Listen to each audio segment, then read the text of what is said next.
Nagpunta ko ng Sorsogon kasi may bibilhin.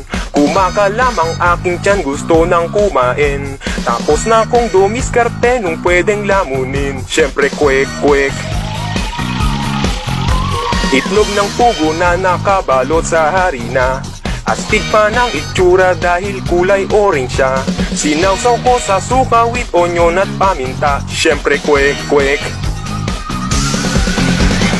Oh, ang sarap ng kwek-kwek.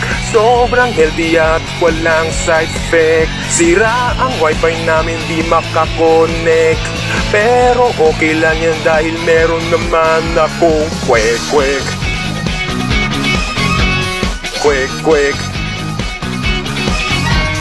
kwek-kwek.